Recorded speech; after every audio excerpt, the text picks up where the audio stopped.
नहीं तो पहले इतनी ज़्यादा गर्मी होती थी कि मतलब हालत ख़राब। ये देखो। Hello guys, welcome back to my new blog. कैसे हो आप लोग? होप करता हूँ गाइस कि आप लोग अच्छे होंगे। तो भाई आज का मौसम देखो।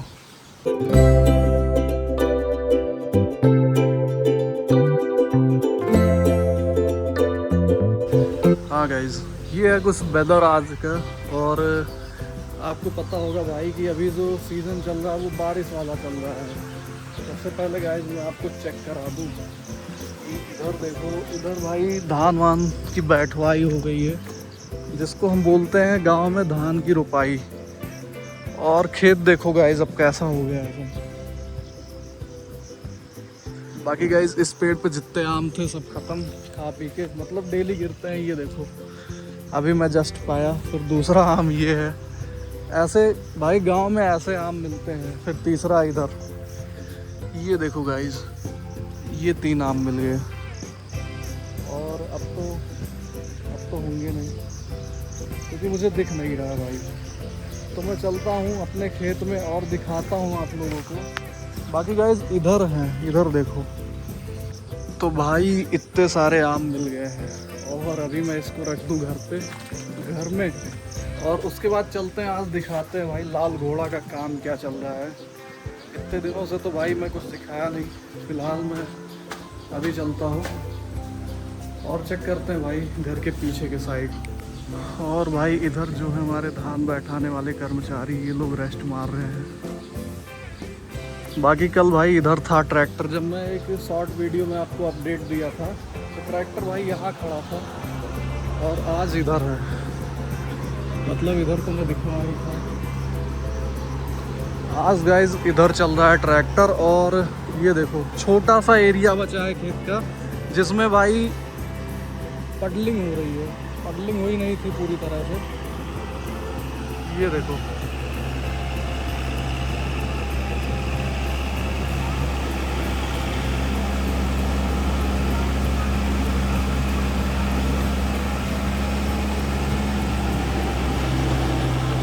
ट्रैक्टर, मुझे लगता है गाइज यहीं से आएगा, क्योंकि और कोई रास्ता तो है नहीं, उधर भी और इधर भी।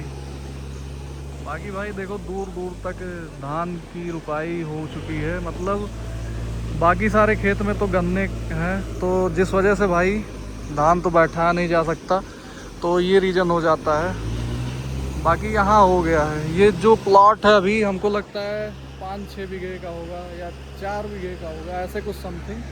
मतलब जितने में धान बैठा गया ये तो 5 से 6 बीघा होगा पूरा।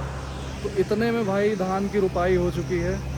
और गाइस बाकी गर्मी तो अब थोड़ी कम हो गई है जब से बारिश स्टार्ट हुआ है। नहीं तो पहले इतनी ज़्यादा गर्मी होती थी कि मतलब हालत ख़राब। अभी तो भाई हालत सही है फ़िलहाल। ये देखो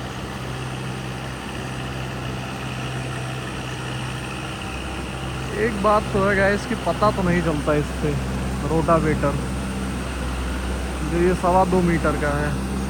और हाँ भाई एक बात मैं आपको बताना भूल गया था।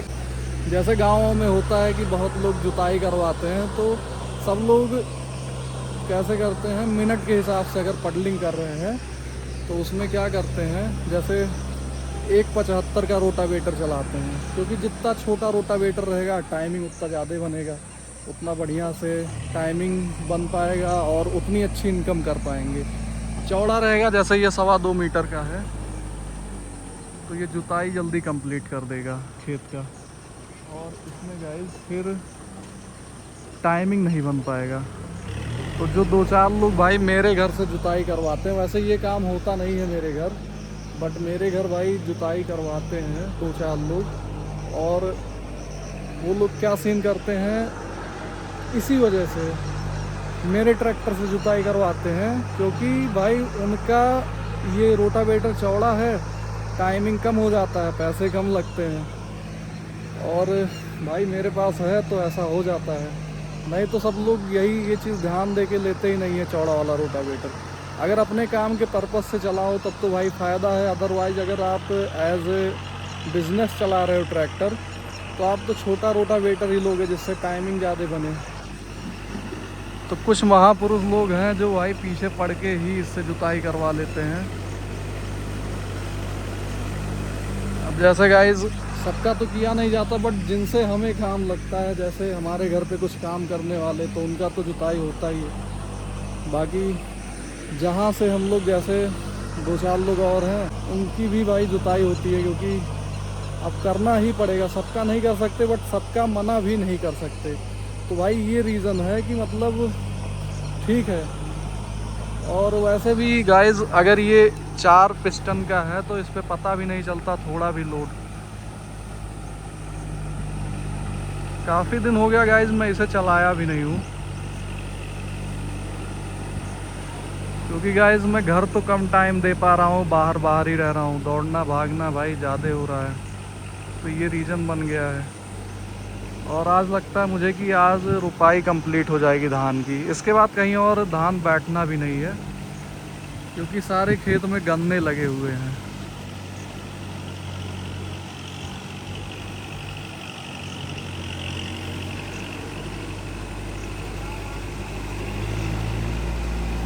बस गाइज एक चीज़ का मैं वेट कर रहा हूँ कि ऑर्गेनिक खेती पे कब फोकस करेंगे हमारे इंडिया के फार्मर। काफ़ी जगह पे तो हो रहा है, बट अपने तरफ नहीं हो पा रहा है भाई।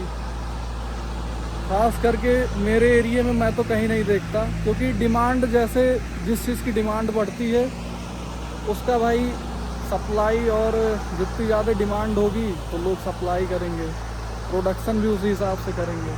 तो अभी गाइस डिमांड हो नहीं रहा है बढ़िया वाला। डिमांड बढ़ाओ भाई, ऑर्गेनिक का बहुत फ्यूचर है। जैसे जो हम लोग खाद वगैरह डाल के ये सब खेती करते हैं ना, बेटर होगा, इट्स टू बी बेटर कि हम ऑर्गेनिक खेती की तरफ बढ़ें। ऑर्गेनिक फार्मिंग में बहुत ही ज़्यादा फ़ायदा है, इनकम तो बनेगा ही। मतलब ये मैं एक सलाह दे रहा हूँ आप लोग को कि भाई आप लोग अगर इसको करो तो आपका बहुत फ़ायदा है। मतलब मैं देखा हूँ, बहुत जगह देखा हूँ, शहर में लोग करते हैं ऑर्गेनिक फार्मिंग अपने घर के छत पे, और यहाँ हम गांव में नहीं कर पा रहे हैं। जहाँ पे हमारे पास खेत और ज़मीन इतनी सारी है, वहाँ पे हम नहीं फोकस कर पा रहे हैं। तो मैं यही सलाह दूंगा कि भाई आप लोग फोकस करो इस पे, और बढ़िया अर्न कर सकते हो। बाहर विदेश में बहुत ज़्यादा डिमांड है। सोचो अगर इंडिया में आपको सप्लाई ना मिले ऑर्गेनिक खेती से, तो आप बाहर विदेश में कर सकते हो सप्लाई। ज़रूरी नहीं कि आप इंडिया में ही करो। बाकी गाइज आप लोग समझदार हो, ज़रूरत से ज़्यादा मैं एक सलाह के तौर पे बता सकता हूँ अपनी वीडियो के थ्रू, क्योंकि मेरा काम ही है कि मैं अच्छी चीज़ों को, पॉजिटिव चीज़ों को पॉजिटिव वे में आप लोग के आगे रखूं। एट द लास्ट डिसीजन आप लोग का है। और मेरे चैनल पे फार्मर से जुड़े हैं ज़्यादातर, जो ट्रैक्टर चलाते हैं, ट्रैक्टर यूज़ करते हैं, खेती बाड़ी ये सब। बाकी कुछ भाई लोग भी होंगे जो अपने सपोर्ट करने के लिए जुड़े हैं, और बहुत सारे लोग हैं भाई, लेकिन मेनली फार्मर हैं। तो मैं ये चीज़ फोकस कर रहा हूँ कि आप ऑर्गेनिक खेती पे ध्यान दो। बहुत तगड़ा वाला फ्यूचर है इसका, क्योंकि इतनी सारी बीमारियां जो फैल रही हैं, अब इसमें खाद वगैरह पड़ जाएगा तो क्या ही सीन होगा। तो guys it's all about demand की, when the demand is raise, तो सभी फार्मर्स क्या करेंगे भाई, ऑर्गेनिक ही करेंगे। पंजाब वगैरह सब जगह तो भाई ऑर्गेनिक ही चल रहा है। बाकी गाइज अभी के लिए मैं चल रहा हूँ घर वापस, और ये पडलिंग इसकी कंप्लीट हो गई है। ट्रैक्टर भी हम निकलने वाला है, ये सेकंड टाइम हो रहा है। मतलब एक बार होके कंप्लीट हो गया है, अब दूसरी बार ये पडलिंग हो रहा है। इसमें 2 टाइम हो जाता है, जिससे भाई मिट्टी बहुत अच्छी बन जाती है। बाकी जो वो धान बैठाना वो यहाँ पे उखाड़ के रखा हुआ है इस चिड़िया के पास। तो आज शाम तक गाइस पूरा फिनिश हो जाएगा, और बढ़िया जो लोग आए हैं यहाँ बैठाने के लिए, ये जाएंगे कहीं और। हमारे कुछ रिलेटिव हैं जिनको धान बैठाना रहता है, वहाँ पे ये लोग चले जाएंगे। जैसे कि गाइस ये देखो, एक लोग इधर आए हैं, इनको भी बैठवाना है। तो ऐसे ही डेली भीड़ लगी रहती है लोगों की। क्या हाल है भैया? है हर दाने में केसर का दम है कि नहीं है?